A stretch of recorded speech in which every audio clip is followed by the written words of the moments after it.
Welcome to the Know. I'm Meg Turney. I'm John Reisinger. Nailed it. That's not in the prompter. You Yeah. did it. It's that amazingly special day that now comes about once a year, thanks to the ever-important fiscal earnings report of a major entertainment corporation, Call of Duty Day. Woo! That's right. The newest annual installment of Activision's money-printing shoot 'em up has finally arrived. So I guess people finally decided to start reviewing it or something. Yeah, about time. That pesky review embargo for Call of Duty Black Ops 3 did not lift until today. So we've had to deal with journalists who've had copies of the game for weeks, teasing us with articles like, this is Call of Duty's best campaign yet, but this totally isn't a review. I'll review it for real later, so come back then. It can be a little dicey and sometimes worrisome when review embargoes are held up until the day of release. Is it possible that Activision was trying to hide some issues from players until the last possible moment? Now that the series is rotating between Infinity Ward, who produced Ghosts in 2013, and Sledgehammer, who produced Advanced Warfare in 2014, Treyarch has had a whopping 3-year development cycle for Black Ops 3, which is like an eternity in Call of Duty time. Did they use that extra time to pack in more bombastic set pieces, more slow motion kills, and more Fight Club-like twists that we totally saw coming? To Metacritic! Black Ops 3 is currently holding an average score of 85 on Metacritic. That's up from an average score of 81 from last year's Advanced Warfare and an average score of 79 for Treyarch's previous entry, Black Ops 2. So, if you're trying to create an equation at home, 1 extra year of Call of Duty development time equals 6 more Metacritics. I think that's how it works. I don't have enough Metacritics. Of some of the major review outlets, Black Ops 3 received a 95 from EGM, a 90 from Game Informer, an 80 from Games Radar and The Escapist, a 70 from GameSpot, and a 60 from Giant Bomb. At the time of production of this video, IGN hadn't weighed in with a review, but come on, their scale begins and ends at 9 out of 10 if your AAA game even makes it to the start screen and has a game mode or two. Ooh, shade. Haha! Some shade. Yeah! Speaking of game modes, Call of Duty Black Ops 3 has at least a few of those, and most reviews seem to focus on the absolutely massive amount of content Treyarch has packed into the game. EGM's glowing review of the game praised Black Ops 3 as the deepest Call of Duty experience to date, with not 1, but 2 campaigns, new multiplayer modes, and more robust customization, and a zombies mode that will suck in even the most casual of players. Treyarch has once again found a way to raise the bar. I love my games robust. And no, that's not a typo. Black Ops 3 does actually have 2 separate campaigns. In addition to the primary campaign, Treyarch also mixed things up with Nightmares, an entirely new mode that takes the levels of the main campaign, mixes them up, and swaps the human enemies with zombies. Ah, like a real nightmare. I guess that's what they spent all that extra time doing. Want to make a whole new campaign, guys? Sure. Todd Treyarch, that sounds like a great idea. Let's smoke cigars and make money. That's my Thursday.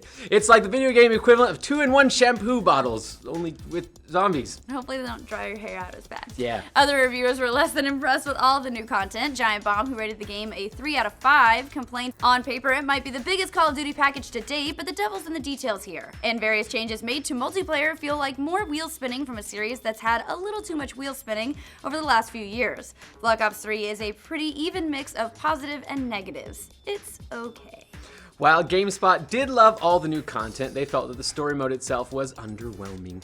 Black Ops 3's narrative doesn't support the campaign in any meaningful way. It tells an incomprehensible story about AI ascendancy and moral grays of a hyper-connected future, raising intriguing questions but never bothering to answer them. At the end of it all, after hours of soulless shooting and unremarkable storytelling, Black Ops 3 delivered its nebulous twist, and I didn't dwell on it. Ouch. That's a lot of big words. Yeah, so that person has a thesaurus. Yeah.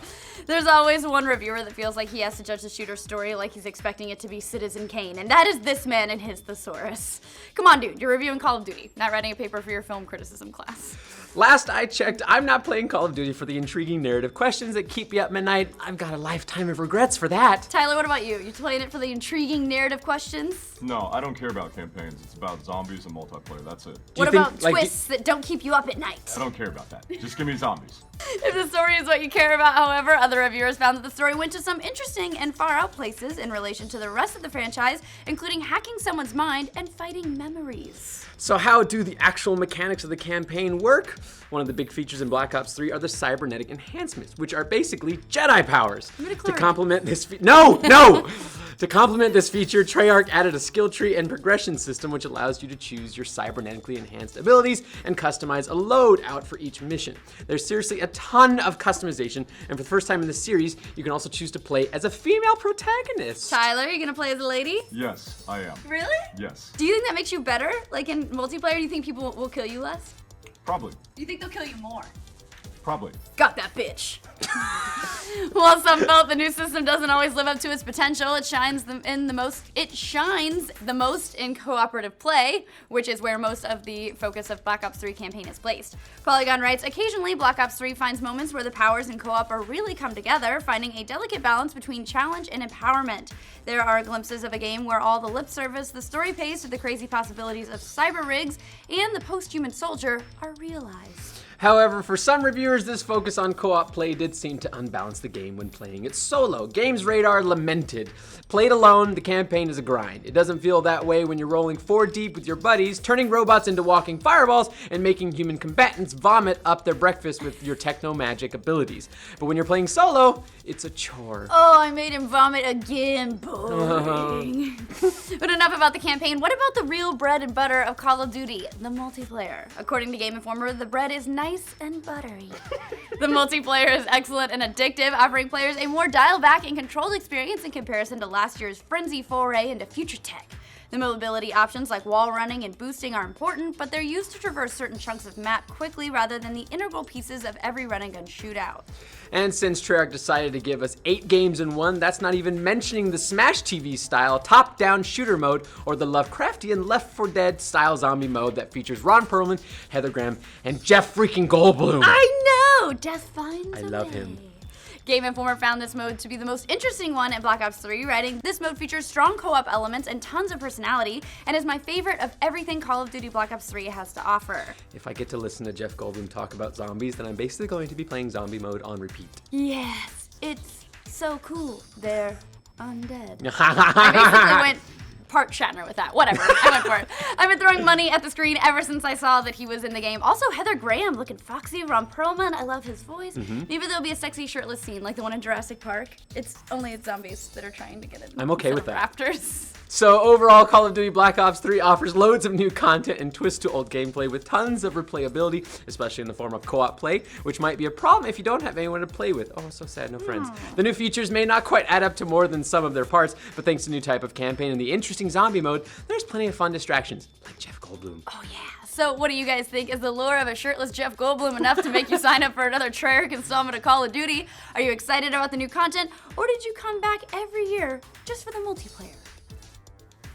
To get more news on Call of Duty Black Ops 3 post-launch and up-to-the-minute updates on anything Jeff Goldblum is doing, like this video and subscribe to The Know.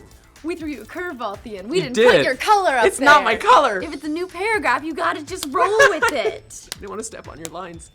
This is fun. It's a little leaderboard reunion. Yeah. Without stuff we don't know what we're talking about. I play Call of Duty. I do know Jeff Goldblum. Yes! That's a name I can say.